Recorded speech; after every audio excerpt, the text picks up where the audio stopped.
Siguro natatandaan niyo yung ano no, yung consolidation ng jeepneys. Alam niyo yung mga jeep natin na kino-consolidate.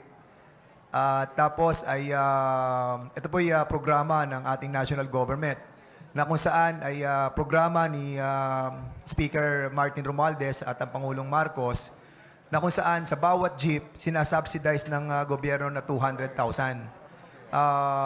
Ngayon, ang naisip ko po, SDS, na pwede nating irekomenda kay Speaker dahil kakaunti lang naman itong mga mangingisda natin dito na nagmamay-ari ng mga bangka, ko-consolidate po kayo sa isang kooperatiba na kung saan yung kooperatiba nakakapag-loan po sa land bank. At yung pong mga drivers natin na binigyan ng loan ng land bank, wala silang collateral.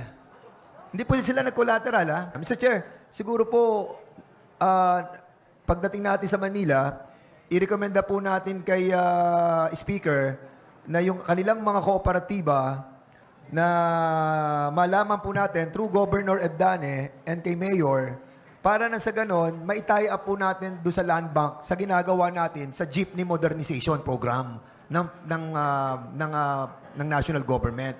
Kasi kailangan na rin i-modernize yung inyong mga bangka.